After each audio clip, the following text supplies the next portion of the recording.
भक्ता विन देवा कैचे रूप घडे सेवा शोभविले येरा सोने एके ठाई हिरा देवा विन भक्ता कोण देता निष्कामता तुका म्हणे बाळू माता जैसे स्नेह जाळू।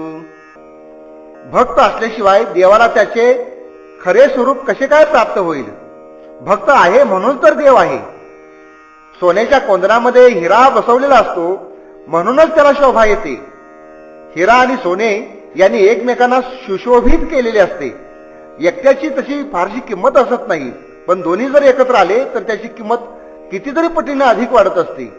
जर देव नसेल तर भक्त निष्काम भक्ती कुणाची करणार? तुकाराम महाराज म्हणतात, नात्याची ही नाजूक गुंतागुंत किंवा प्रेमाचे हे नाजूक धागे आई आणि मूल यांच्या नात्यातील स्नेहाप्रमाणे आहेत। आईमुळे मूल आहे आणि मुलामुळे आईला आईपणा येत असतो।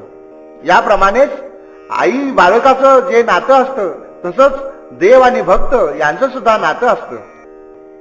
विश्वाचा जनिता म्हणे यशोदेशी माता ऐसा भक्तांचा अंकितो लागे तैसी लावी प्रीतो निष्काम निराळा गोपी लाविल्या चाळा तुका म्हणे आले रूपा व्यक्त चांगले।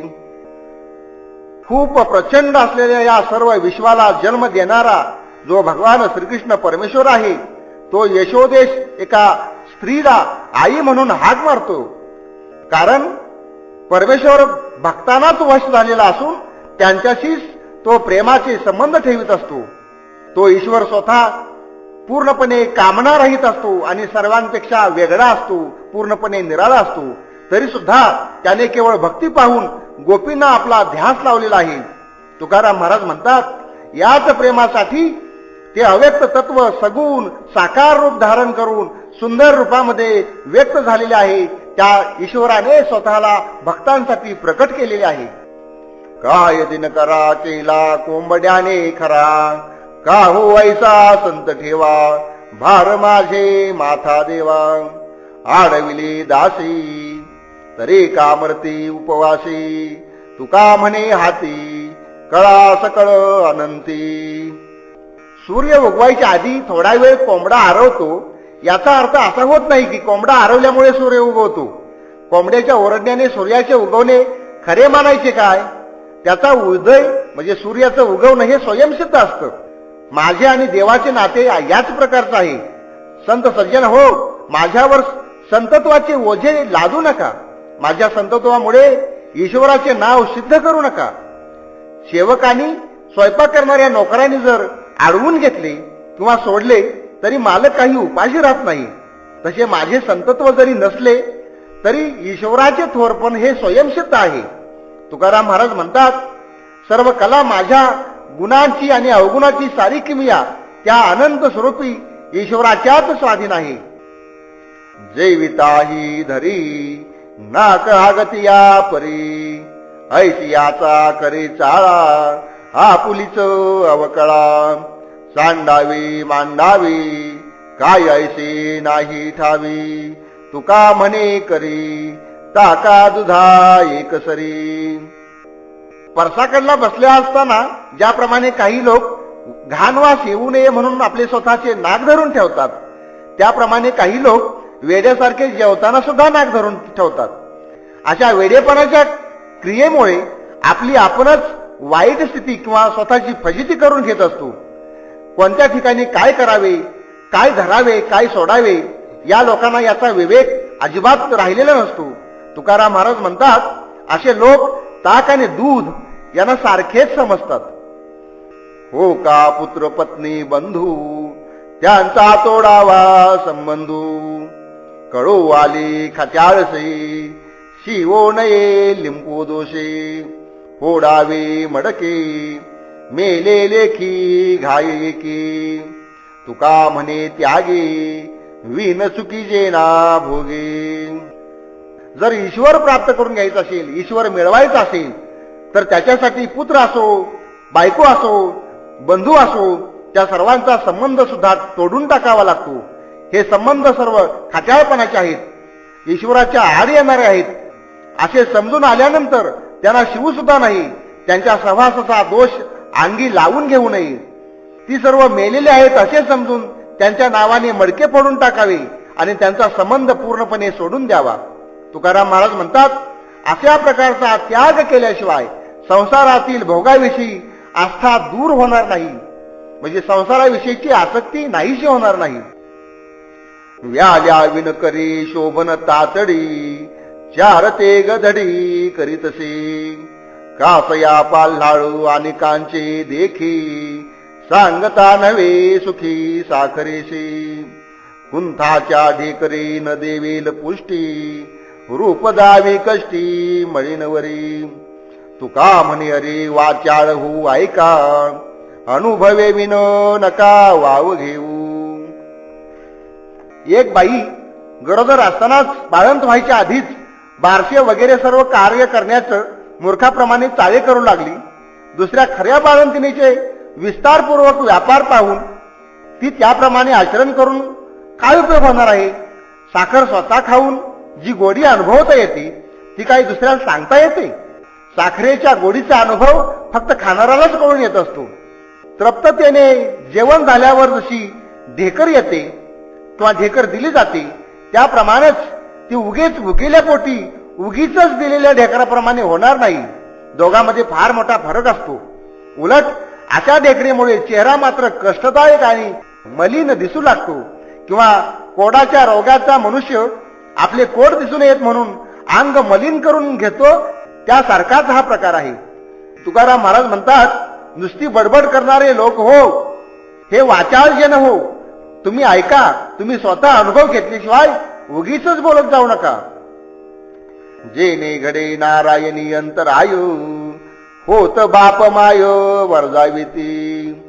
हेर प्रिया पुत्र धना कोण लेखा, करती ती दुःखा पात्र शत्रू. प्रल्हादे जनको बिभीषणे बंधू, राज्य माता निंदू भरती केली. तुका म्हणे सर्व धर्म हरीचे पायो, अनेक उपाय दुःख मुळू. ईश्वराच्या प्राप्तीच्या मध्ये जर कुठला एखादा अडथळा येत असेल किंवा ईश्वराचा वियोग घडत असेल तर अत्यंत पूज्य असलेल्या आईबापांचा सुद्धा त्याग करावा. मग इतर नात्यांची माणसे, प्रिय पत्नी, मुले, धनधान्य यांची काय गंती, त्यांचाही त्याग करावा लागला तरी बिनदिक्कत करावा, कारण हे सर्व आपल्याला दुःख देण्यास पात्र असलेले शत्रूच आहेत. आई बापांचा आणि आप्तांचा असा त्याग पूर्वी अनेकांनी केलेला आहे. देवासाठी प्रल्हादाने आपल्या पित्याचा, बिभीषणाने आपल्या थोरल्या बंधूचा, भरताने आपल्या आईचा आणि स्वतःच्या राज्याचा सुद्धा त्याग केला होता. तुकाराम महाराज म्हणतात, यांच्या सेवेतून निर्माण होणारे सर्व धर्म हे श्रीहरीच्या पायापाशीच दिसतात. म्हणजे सर्व प्रकारचा धर्म, सर्व धर्माचं सारभूत ह्या परमेश्वराचे फक्त पाय आहेत. इतर सर्व उपाय हे दुःखाचे मूळ आहे. मान अपमान गोवे अवघे गुंडुनी ठेवावे, हेची देवाचे दर्शन सदा राहे समाधानू. शांतीची वसती तेथे खुंटे काळगती, आली उर्मी साहे तुका म्हणे थोडे आहे. देवाचं दर्शन कोणत्या प्रकारानं होऊ शकतं किंवा काय आहे नेमकं हे या ठिकाणी अभंगात महाराजांनी सांगितलेलं आहे. ते म्हणतात, मान आणि अपमान यांच्या पाशामध्ये गुंतून राहू नये, त्यांना टाकून द्यावं. हे सर्व जे विकार आहेत ते सर्व गुंडाळून ठेवावेत. याच्यामुळे अंतकरण नेहमी समाधी राहून यातच देवाचे दर्शन झाल्याचे सुख मिळते. म्हणजे नेहमी समाधानी असणं हेच देवाचे दर्शन आहे. समाधान ढळलं की त्या ठिकाणी देवही नसतो. या ठिकाणी खऱ्या शांततेची वस्ती असून कालचक्राची सुद्धा गती कुंठून जाते. जी जी सुखाची किंवा दुखाची उर्मी येईल ती थोडी सहन करावी, शांतपणे त्यामध्ये वागावे. एवढे थोडे जमले म्हणजे त्या ठिकाणी साक्षात देव उभा असतो. म्हणजे कोणत्याही अवस्थेमध्ये चित्ताची अवस्था विचलित होऊ देऊ नये, सदा सर्वदा अंतरामध्ये समाधानाने राहावे. थोडी आहे चित्त साहे झालिया, हर्षामर्ष नाही अंगी पांडुरंगी सरले ते. अवघ्या साधनांचे सारू न लगे फारो शोधावे. तुका म्हणे लटके पाहे चांदी देह अभिमानू. आपले चित्त जर आपल्या साह्याला धावून येईल तर ईश्वर प्राप्तीसाठी फार थोडेच करावे लागते. म्हणजे ईश्वर मिळायचा की न मिळायचा हे दुसऱ्या कोणत्या गोष्टीवर अवलंबून नसून ते फक्त आपल्या चित्तावरच अवलंबून आहे. चित्ताचं जर साह्य असेल, आपलं मनच आपल्याला साह्य करीत असेल तर परमेश्वर आपल्याला भेटू शकतो. ज्याच्या चित्तामध्ये सुख दुःखादी विकार उरत नाहीत त्यांचे जीवन पांडुरंगामध्येच विलीन झालेले आहे असे समजावे. सर्व साधनांचे सार हेच एक असल्यामुळे आणखी दुसरे काही सुद्धा शोधायची गरज लागत नाही. तुकाराम महाराज म्हणतात, हा सर्व प्रपंच आणि ही सर्व बाह्य सृष्टी या गोष्टी खोट्या असल्याचे समजा आणि त्यांचा पूर्णपणे अभिमान सोडा. आता उघडी डोळे जरी अद्यापी न कळे तरी मातेची एक होळे दगडाला पोटाशी. मनुष्य देहायसा निधू साधिली ते साधे सिद्धू करुणी प्रबोधू संत पार उतरले.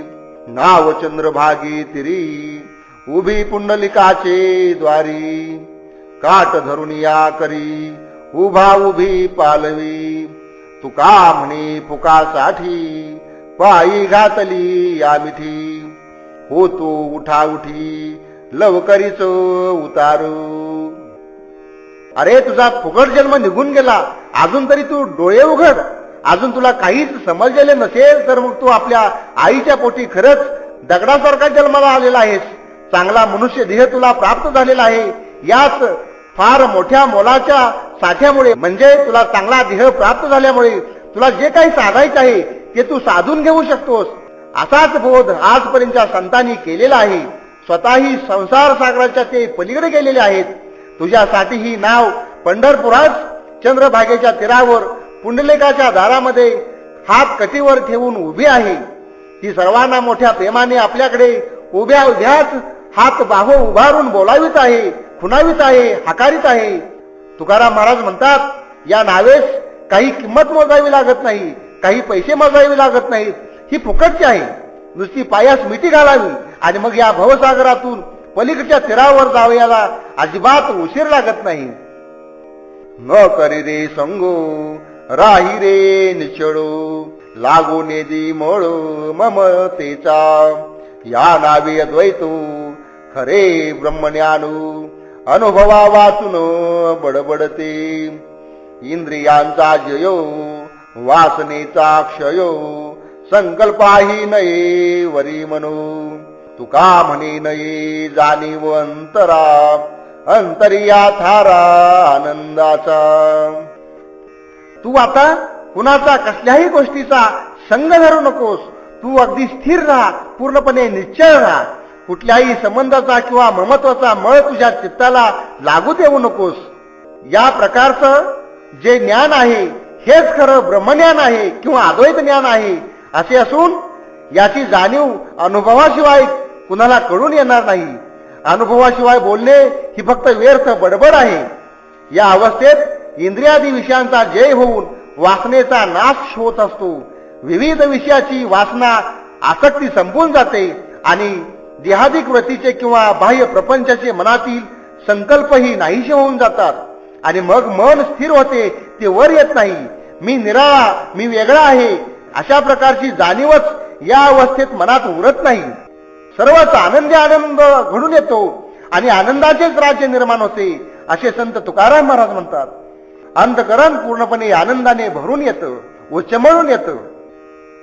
पंढरीचा महिमा देता अनेक उपमा ऐसा ठाव नाही कोठे देव उभा उभी भेटे. आहे ती सकळ तीर्थे काळी देती फळ तुका म्हणे पेठ भूमीवरी हे वैकुंठ. पंढरपूरचा महिमा वर्णन करत असताना दुसऱ्या कुठल्याही तीर्थाची क्षेत्राची त्याला उपमा देता येत नाही. कारण या क्षेत्रासारखे ठिकाण जगामध्ये दुसरीकडे कुठंच आढळून येत नाही. या ठिकाणी देव ताबडतोब त्वरित भेटतो. इतर जी काही तीर्थे आहेत त्यांच्याकडून जे मिळणारे चांगले फळ आहे ते फार उशिरा मिळते, पण पंढरपूरचे मात्र तसे नाही. तुकाराम महाराज म्हणतात, हे पंढरपूर म्हणजे भक्तीचे मुख्य ठिकाण असून हे भूमीवरचे प्रत्यक्ष वैकुंठ आहे. तीर्थी धोंडा पाणी देव रोकडा सज्जनी, मिळाली या संत संगो समर्पिता भले अंगो. तीर्थी भाव फळे येथे अनाड ते वळे, तुका म्हणे पापू गेले केल्या कळे तापू. कुठल्याही तीर्थाला जा, कुठल्याही क्षेत्राला जा, त्या ठिकाणी फक्त धोंडा आणि पाणी यांचाच सुकाळ झालेला दिसतो. मनामध्ये जर भाव नसेल तर तीर्थामध्ये दुसरं काय असणार. म्हणून या ठिकाणी संत तुकाराम महाराज सांगतात की देव फक्त सज्जनांच्या ठिकाणी असतो.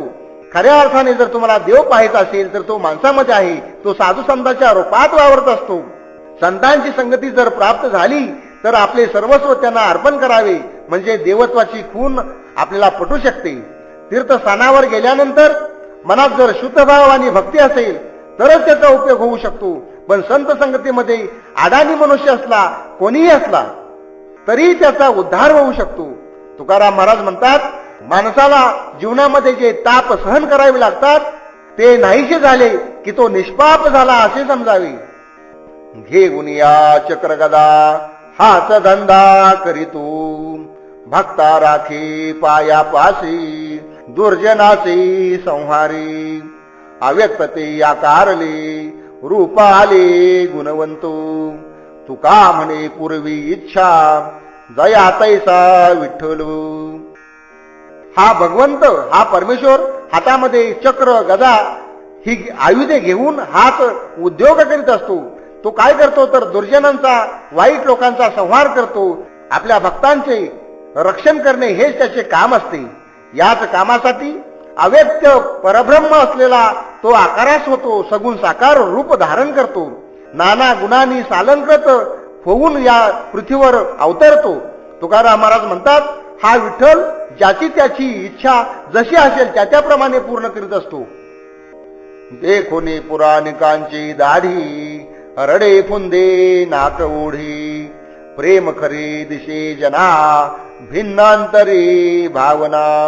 आवरिता नावरे खूर आटवी नेवरे, बोलू नये मुखावटा म्हणे होता व्यांचा तोटा. दोन्ही सिंगे चारी पायो खुना दावी म्हणे सोयो, मना आणि बोकडू मेला त्याची चरफडू. होता भाव पोटी मुखाला से शेवटी, तुका म्हणे कुडे कळो येते ते रोकडे. या अभंगामध्ये महाराजांनी जे हरिदास असतात, पुराणिक असतात, त्यांची काय गंमत होते, ते कशा पद्धतीनं पुराण सांगत असतात याविषयी मोठ्या गमतीनं या अभंगामध्ये सांगितलेलं आहे. एक जणाचा एक लाडका बोकड होता. तो नुकताच मेलेला आहे असा तो शेळ्या पाळणारा पुराणिक बुवांचे पुराण श्रवण ऐकण्यासाठी तन्मयतेने पण एका निराळ्याच्या अर्थाने पुराण समजून घेत होता. त्याचे मोठे गमतीचे वर्णन या ठिकाणी दिलेले आहे. पुराणिक बुवाची दाढी पाहताच त्याला स्पंदून स्पंदून रडू आले.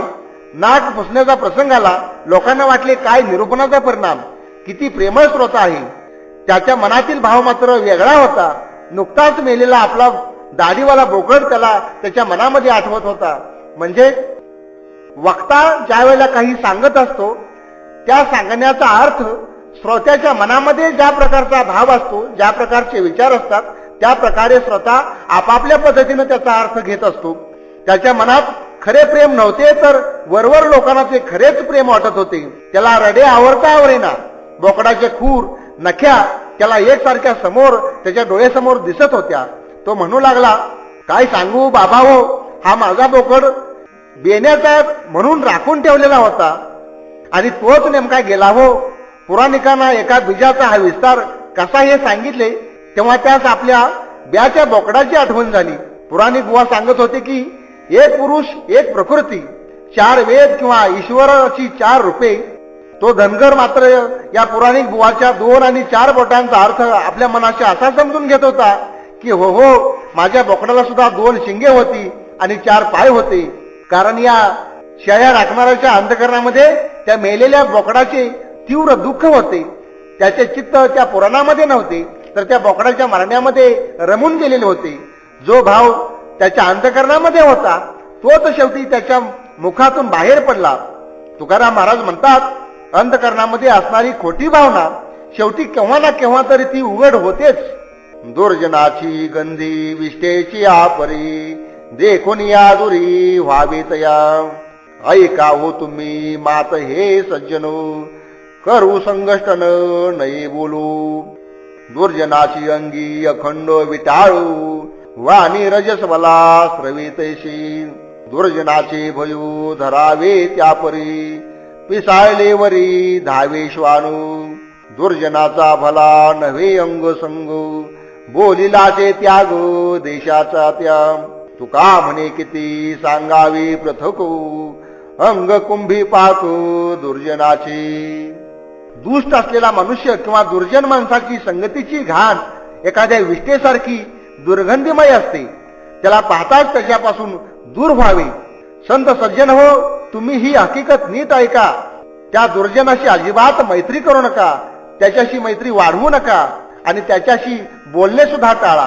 कारण या दुष्ट माणसाच्या अंगामध्ये, या दुर्जनाच्या अंगामध्ये अखंड विचार असतो.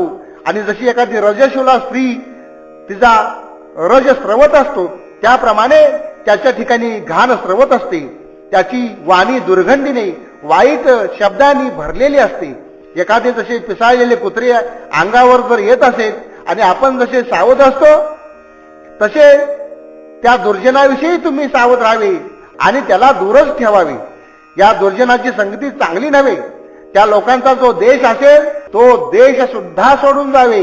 तुकाराम महाराज म्हणतात, आणखी किती वेगवेगळ्या प्रकारे मी सांगू. दुर्जनाचे अंग म्हणजे प्रत्यक्ष कुंभपाकाचे नरकच आहे.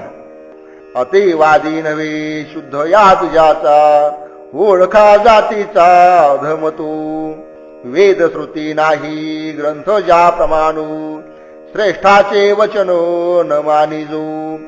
तुका म्हणे मद्यपानाचे मिष्टान्नो, तैसा तो दुर्जनो शिवू नये. जो वितंडवाद करत असतो किंवा सारखा भांडत असतो, असा मनुष्य हा शुद्ध बीजाचा नाही असे ओळखावे. तो अत्यंत अधम आहे अशा प्रकारे निश्चय करावा. कारण त्याला वेदाचे किंवा श्रुतीचे वचन मान्य नसते. श्रेष्ठ साधू संतांचे वचन तो ऐकत नाही, मानित नाही. तुकाराम महाराज म्हणतात, मद्यपानाचे गोड अन्न जसे त्याज्यच असते, तसे या दुर्जनाला शिवू नये, त्याला दूरच ठेवावे. शब्दा नाही धीरू, ज्याची बुद्धी नाही स्थिरू, त्याचे न व्हावे दर्शनो. खळा पंगती भोजनो, संतास जो निंदी, अधम लोभासाठी वंदी.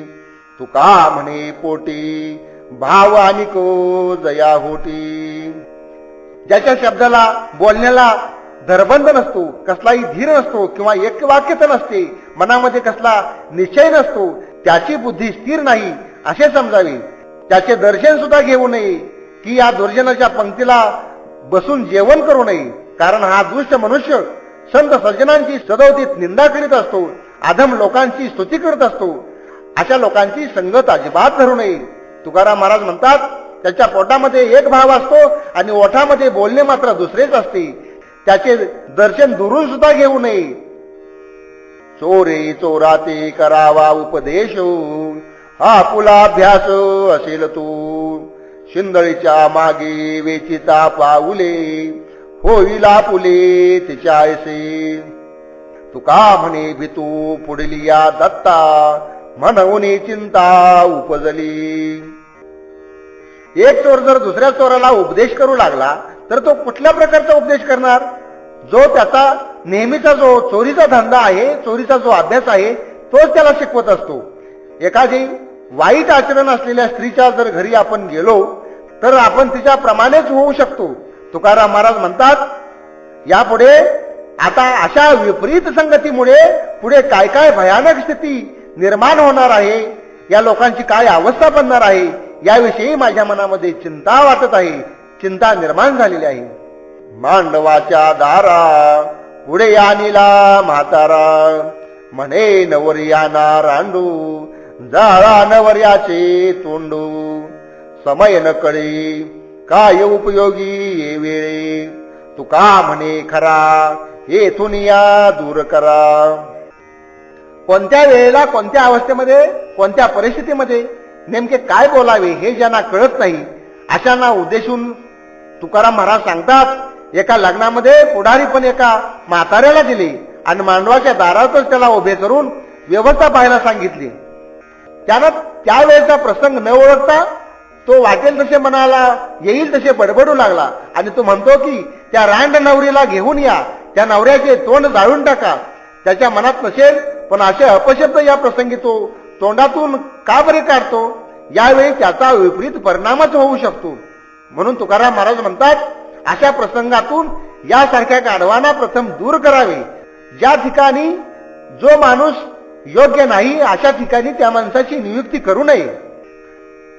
काही नित्यने माविनू अन्न खाय तोची श्वानू वाया मनुष्यपणो भार वाहे तो वृषभ त्याचा होय भूमी भारू नेने यातीचा आचार झाला दावे दारू भोगवी अघोर पितरासी अखंड शुभवाणी खरे न बोलेची स्वप्नी पापी तयाहुनी हानिक नाही दुसरा पोट पोसी एकला भूती दया नाही ज्याला पाठी लागे आल्या अतितासे दाराशी काही संतांचे पूजनो न घडे तीर्थाचे भ्रमणो हे माचा अंधनो शीन थोरो पावेलो तुका म्हणे त्यानी मनुष्यपणा केली हानी देवा विसरुनी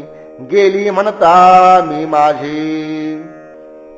जो रोज नित्याचे नामस्मरण नित्यपाठ भजन श्रवण यासारखा जर नित्यनेम न करता जो अन्न खातो भोजन करतो तो कुत्र्यासारखा असतो, त्याला कसलाच नित्यनेम नसतो. मनुष्य जन्माला येऊन तो वाया गेलेला आहे. केवळ बैलाप्रमाणे या संसाराचा फुकट भार त्याने वाहिलेला आहे. कारण अशा माणसाचा भूमीला भार होतो. हा आपल्या घराण्याचा काय आचार आहे कुलाचार आहे हेच विसरून जातो. त्यामुळे तो कुळाचाच दावेदार बनलेला असतो. त्याने सर्व पितर अघोर अशा नरकात खितपत पडत असतात. त्याची वाणी नेहमी अमंगल वाईट बोलत असते. तो स्वप्नात सुद्धा चुकून खरे बोलत नाही. त्याच्याशिवाय दुसऱ्या कोणीही पापी असू शकत नाही. तो केवळ स्वतःचे पोट भरीत राहतो. त्याला इतर प्राणी मात्राबद्दल अजिबात दया मया काही वाटत नाही. दाराशी एखादा जर अतिथी आला तरी त्याच्या पाठीशी लागून तो त्याला पिटाळून लावतो, हाकलून देतो. साधू संतांचे पूजन करावे, तीर्थाला जाऊन यावं या गोष्टी याला कधीच माहीत नसल्यामुळे हा यमाचेच भक्ष बनलेला असतो आणि एक थोर अशी यमाला विनाशायास देणगीच मिळते.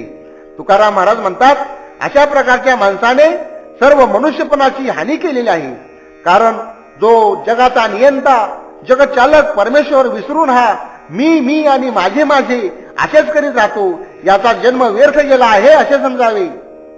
कन्या गोकरी कथेचा विकरा चांडाळ तो खरा तया नावे गुण अवगुण हे दोन्ही प्रमाण यातिशी कारण नाही देवा.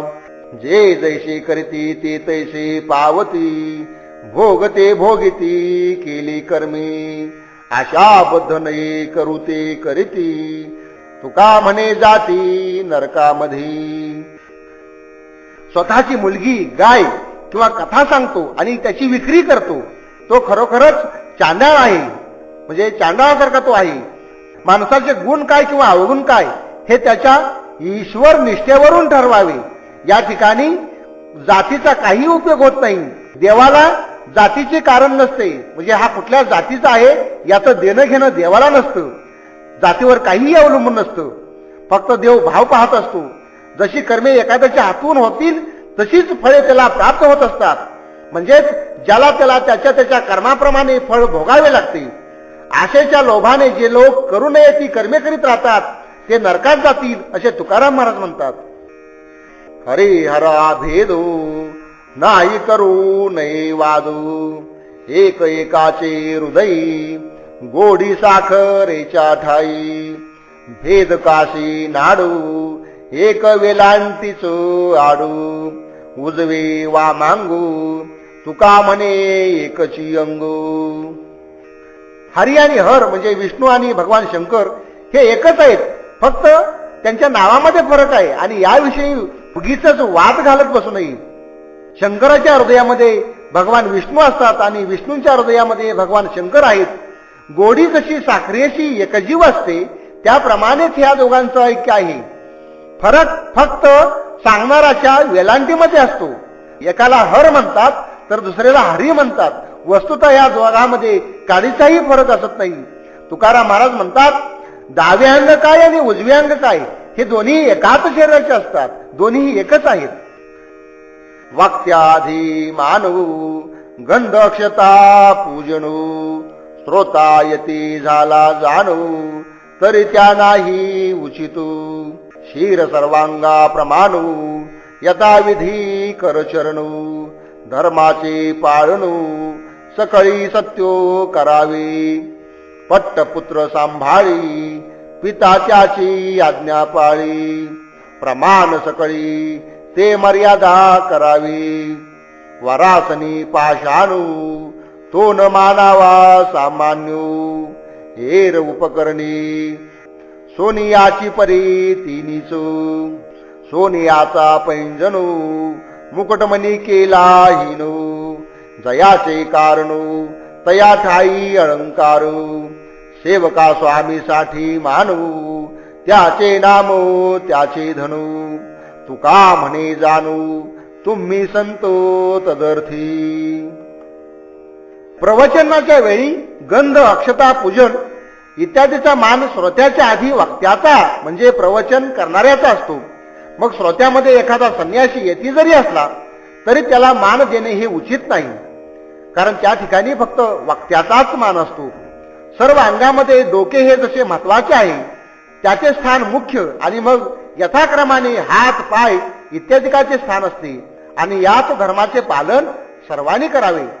मुलगा मोठा होऊन तो गादीवर बसून राज्यकारभार सांभाळू लागला म्हणजे मग त्याचा बाप सुद्धा त्याची आज्ञा पाळतो. याप्रमाणे मान्य झालेली मर्यादा सर्वांनी सांभाळावी. देवाऱ्यामधील देव दगडाचा जरी असला तरी तो सामान्य किंवा कमी प्रतीचा मुळीच नाही आणि दगडाच्या देवाची पूजा करणारी उपकरणं जरी सोन्याची असली तरी त्यांना त्या ज्या दगडाचा देव बनवलेला आहे त्या दगडापेक्षा या उपकरणांना मान कधीच असत नाही, कारण त्या दगडामध्ये